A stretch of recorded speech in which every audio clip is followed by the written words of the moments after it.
thank you for watching The Forum. I'm your host, Ashlee Tate, here with my co-host, Christy Largent, and we are going on the streets with bicycles today.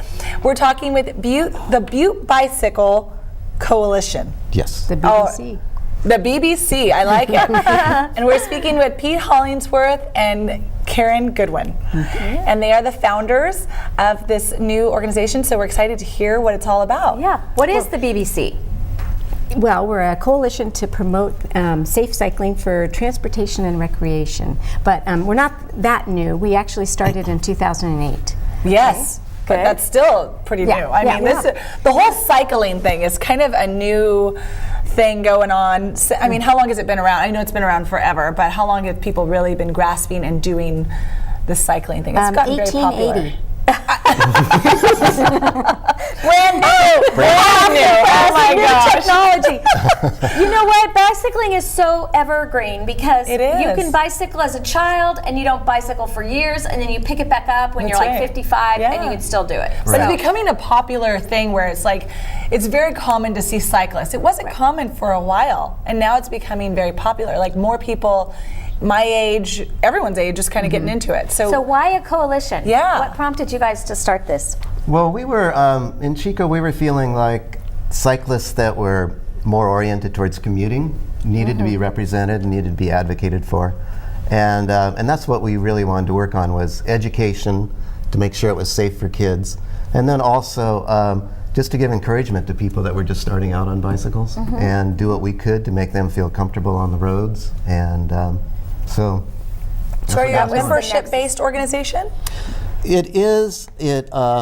We have a core group of our board of directors, and that gives us the guidance for getting going. And we have a newsletter that we send out to several hundred people. And Right. So, and we have a Facebook page and a website. Great. And how are you funded? Yeah. That's why I asked. Yeah, exactly. No, we get grants occasionally from people and donations. And every year we kind of got started in 2008 because in 2007 we had started celebrating the National Bike Month that the League of American Bicyclists does nationally, and all over the country people were having bike to work day and bike to work or bike to school week and that sort of thing. So we wanted to do that, and we did that in 2007, but we didn't have an organization.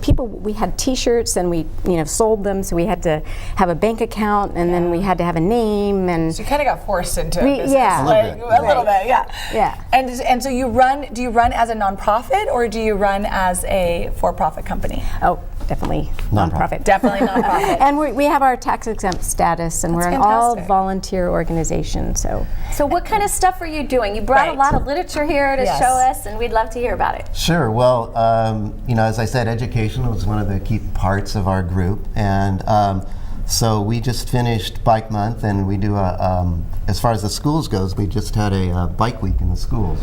Real successful. We had 17 schools participate. And what do they Chico do? area. What do they do? Well, they try to ride their bikes to school for the week. And so we have bike safety assemblies, classroom presentations to get them primed for it. And then, and it's real fun because it really gets a whole family involved. Yeah, exactly. The whole family is riding their bikes. Yeah, to they school, really which are. is pretty Yeah, cool. and our goal is to make people see that, hey, cycling really is a viable option, and it's fun. And it's fun. And it's not that intimidating. No, it really isn't. And so, yeah, it's been real successful, real fun.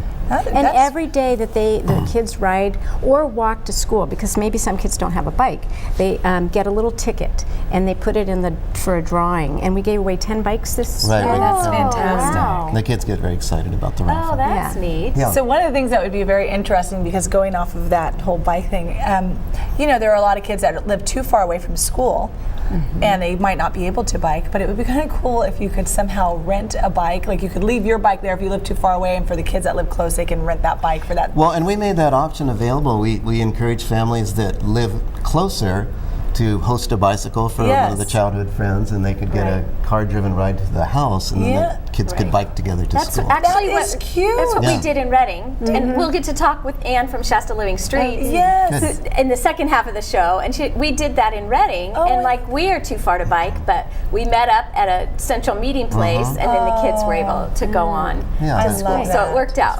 Yeah, it was a creative way of getting them on their bikes and doing some fun with their friends. A lot different than when I used to bike to school. I used to bike through the woods down to Alta Mesa. Oh my gosh. Oh yeah, by myself. I can't imagine not today. But Now letting my child do that. You lived and I totally had a lived. good time. That's right. That's right. Yeah, and it was well anyway, So, enough of that. Tell me about this magazine, because I know that you guys kind of have, you guys send out something, is it every year you said, or every quarter?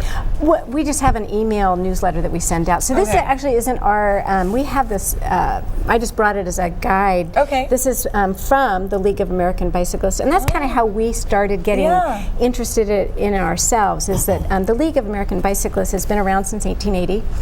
They actually were the ones that promoted highway development, because the bicycles were created, they needed a place to ride them. Wow. So when people say that bicyclists don't have a right to the road, they actually kind of started the road. But in riding, one of the messages that we try to promote is that cyclists fare best when they act and are treated as drivers of vehicles. And really, and we teach kids, we have these presentations in school, and we go, who wants to learn how to drive? And everybody raises their hand, because we want them to realize that bicycling is like driving a car, and the same rules apply. So, but a lot of people don't remember that, or they get scared and intimidated. So there's all these courses that we've offered. We have a 9-hour course that you can take over a couple days. Yeah, it's pretty serious. Wow. That was kind of pared down from a 12-week course that the league used to offer. Wow. And then we, so it has all these rules of the road and how to ride on the right side of the road, and what do you do when you come to an intersection, how to take a roundabout. And they're all the same rules as driving a car, a slower car. Right. Well, and I think sometimes I've seen and personally experienced where bicyclists act like they're walking, and instead of, they're riding their bikes, but they use the rules of a walker, of a pedestrian, and it's really difficult, because you don't know what they're going to do next, and you're in the car, you don't want to hit them, but they're driving up the wrong side of the sidewalk, and they're acting as though they ride their bike as though they were a pedestrian. And I love that you're educating bicyclists that the only way we're all going to get along on the road is if we're all abiding by the same rules. Exactly. Right? Yeah. That's a really good point. And so we have to recognize that, and when you see them coming against you in traffic, which is frequently, like in Reading, daily occurrence. We have that in Chico also. It's a recipe for disaster. Well, one of the things we point out is being predictable is like one of the most important aspects of cycling. Right. So, but I think one of the interesting things too that we talked about before we started rolling is that you don't just educate the bicyclists; they also advocate for the motorists as well. That's a good and point. So it's not like you guys are just here just for the cyclists, right? And you guys let the drivers know and help them understand what that language is as well from the cyclists. So could they come and take this course too? Oh yeah, definitely. Love them to. And actually, there's the league offers courses for police officers too. So because we need to get enforcement involved. Chico is a bike-friendly community. We're like silver level, and that's also awarded by the League of American Bicyclists.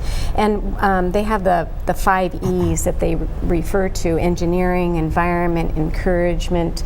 Hope I'm remembering them all. Enforcement. And evaluation of the city. And one of the things is we need to get police to ticket when now we have a state law. You have to pass at least a minimum of 3 feet by a bicycle, past a cyclist.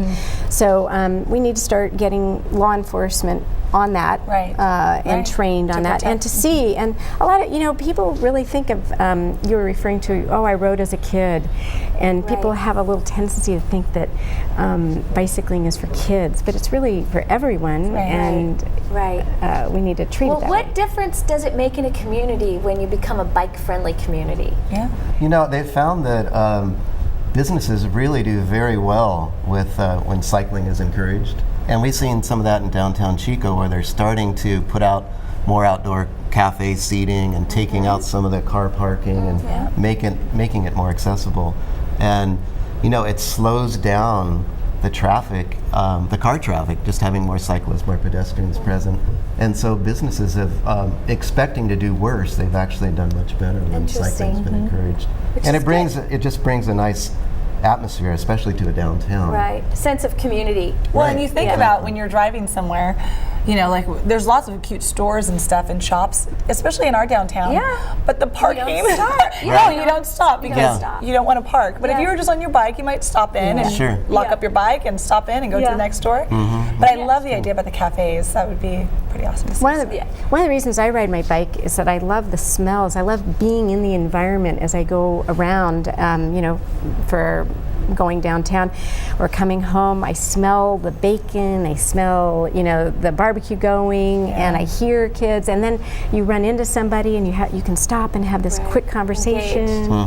It's a different, I definitely think in the U.S., many cities are not set up for that. And so when we're taking a proactive stance and saying, let's try to create more of that intimate community, and you take care of what is important to you, so you can really see how working to build that kind of community grows the city in so many different ways. I know when I lived in Europe, I rode my bike all the time. I didn't have a car. No, because that's what it's set up for. And it was set up for it. I do have one question that maybe a lot of people are thinking, because I'm thinking it. Do you have to have a special bike, and do you have to have special equipment to ride your bike to, just do it on a daily basis? Because we look at cyclists, and they have all the gear, they have a nice road bike. But what if I'm just riding my bike just to go to take my kids to school? It is good when you're looking at buying a bike, kind of thinking about what kind of riding you want to do. So if you want to go really fast, you want to get the narrow tires and the skinny and all that. But if you want to kind of just go around town and feel comfortable, you want to go for a more comfortable bike, a little wider tire. And then we ride with panniers on our back. They're little saddle bags. So you want to carry your stuff, and you don't really want to carry it on your back, especially in our heat of for the balance too. But you need helmets. Everybody needs a helmet, not just the kids. Is that a state law, or is that just a good sense? It's good sense. We use them, but the state law is under 18 years of age, you're required to have a helmet. Well, how can people find out about you? We're wrapping up. Our quick minutes are almost over. Well, we have a website, ButteBicycleCoalition.org. ButteBicycleCoalition.org. Yeah, it's hard to spell, but spell check will help. Spell check it. All right, Butte Bicycle Coalition, thanks you guys so much for coming on. We're going to take a quick break and we'll be right back.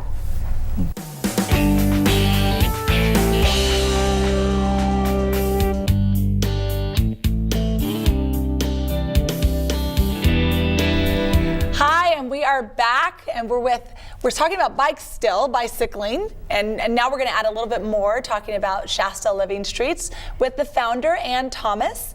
And it's kind of an interesting concept because we have all this, different transportation methods today on the show. So tell us a little bit about what's going on. What is Shasta Living Streets? Yeah. Shasta Living Streets is the local nonprofit. We work in Shasta County. We work to build better bikeways and trails, and also walkable cities and vibrant public places. So it's not just about Sounds bikes. good. Exactly. Walkable cities and vibrant public places. Well, the kind of your keynote event that I know of when I think of Shasta Living Streets is the big event where you close the streets to cars and open it up to people and bikes. And tell us about that. So that's actually how Shasta Living Streets started. 6 years ago, we started with a handful of people, very enthusiastic people who wanted to help make a difference in our community. So we started an open street program. Now they are worldwide. Reading was one of the first cities to start an open street program. Wow. And I'll be heading to the international conference in Portland in August to give a presentation, because people really are surprised by Reading being able to do this for 6 years. Yeah, I love it. And I also think you also are going down to get an award or something. So can you tell us a little bit about? Actually this weekend, I'm going to the Walk Conference. California Walks puts on a conference every 2 years. This one's called PEDS Count. It's all about making walkable cities, and I don't know what the award is, but they want to make sure that I'll be there, and apparently we're getting an award. I'm not sure it matters when you get an award. It's just like awesome. Yeah. So Well, I you're think doing that's some amazing really, you things. guys really set the pace. Yes. I mean, the fact that we're here in Reading, which sometimes people don't think of as a leader in any industry, so to speak, but here you're but setting we the are pace a with leader. this. This will be our second statewide award, actually. Yeah. So we won a Streets Blog Award earlier this year. I don't know if you followed, we did a parklet project on California Street that was very popular. Oh, wow. So that was you that did the parklet? That was Shasta Living Streets, Oh, yeah. it was So beautiful. That's an example of a walkable city concept, a facility, a living streets Tell us concept. a little about that for those who aren't familiar with Absolutely, the parklet. tell What us, was please. that and how did it come about? So parklets were first designed in San Francisco, maybe not surprising, and they have gone worldwide. So people have them all over the place now. The idea of a parklet is to repurpose some streetscape. So streetscape that is normally used to house cars. Okay. But So maybe to like a parking lot or repurpose something. it in Okay. such a way that you could use it for a different purpose. Okay. So the parklet, it's like in Long Beach they call them street decks or parklets. So it's a way for a business to have essentially an extended sidewalk where our parklet had tables and seating and plants and umbrellas, and so it made that they're great for business. Yeah, it made it more And inviting. where was ours held? This one first was one. on California Street, which is a Caltrans state highway, which Right. is part of the big deal. Right. And it was over there across from Foundry Square, Placer in California. Near Jack's Grill. Yes, near Jack's Grill. And so the city of Reading is now working to design standards for parklets so that any business in town could have a way to get a parklet in So front it's of like their a little, business. it's a Fantastic. temporary extra space that you decorate and utilize, and then Well, it goes away. No, they Is that right? become what we're hoping for. Ours was a temporary one, Right. Because we were trying to jumpstart this sort of idea, share. This is what we do. We do demonstrations and get people to have this shared vision. So what happens they're always temporary in the sense that if they need to be pulled out of the street, they can be, but they're left out on a permanent basis. Were you actually out in California Street? Well, or was it in that parking lot It was of in Foundry? a parking space. Okay. So the parklet takes a parking space. Okay. So it's not, the But on the cars street. are able to drive. So it was just a parking spot on the side of California Street? Yes. Okay, wow. So, Trying to okay, so we visualize have, that. I know, so we have parklets and we have walkable cities, we have bicycling, and then tell us kind of what your main vision of what you kind of see or would like to see with Shasta Living Streets. So Shasta Living Streets, what we're doing is we've created a nonprofit structure. There are so many people in town who want better facilities, more excellence in town for active living, and Okay. all the things that means. So we're creating a structure through which people can contribute to do that. So we can collaborate across the city, people can volunteer, people can contribute financially, businesses partner with us. So that's what we do. Okay. But imagine what you were describing earlier about your experience in Europe. Yes. And how things in Europe were set up for Yes, that. yes. Because they were not always. Exactly, yeah. So right. that's what we're trying to do here, and that, I should say that's what we are doing here in Reading. So imagine the river trail coming into downtown, Right. which it now is going to do. So in a few years, we helped support the City of Reading and other agencies to design to have the river trail come into downtown. Now there's That'd be going to really be awesome. a loop trail downtown into Turtle Bay and back. So, and it will connect out to other neighborhoods. So if you could leave your home and go to work or go to school or go to the local grocery store on something like the river trail, Yeah, who wouldn't That's do the that? vision. Who wouldn't want to do that? Exactly. What do you say when people say, well, I would love to do that, and when I was like 25, I would have been all over that, but I have got small children and I've got a bunch of stuff and I'm schlepping it everywhere. How do I do that on a bike? without it being totally inconvenient like it was when I lived in Hungary. I did it, but I had to schlep all my stuff. That's right. And it was such a hassle. It took longer time, and I'm like, heck, I don't have that. I'm just going to get in the car That's and go. right, yeah. So talk about that a little bit. There might be some people who don't want to do it, but it turns out there are a whole lot of people who do want to do it. Right. And people prefer that kind of living. You know, Shasta County is a place people want to be outside. Right. In 1896, the Wheelmen started here with 100 members. Oh, yeah. Oh. They have about 100 members today. That was 1896. I didn't know they were that old, We old had of an a organization. Bike shop in the 1890s in downtown Reading. They took women. We have pictures of women with their long skirts on bikes riding to Palisadro. So this is not a new thing for this area. Yeah. So you're just kind of reviving it. We're in a trying to sense, make it and growing it. We want to make it convenient and comfortable for And everybody. accessible, yeah. In the same way that that you feel in Europe or people feel in other cities.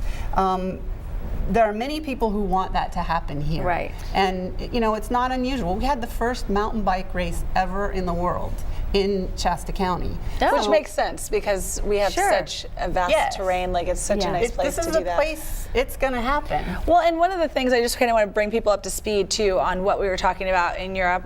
One of the things that they had was a place to have bike shares where you could go.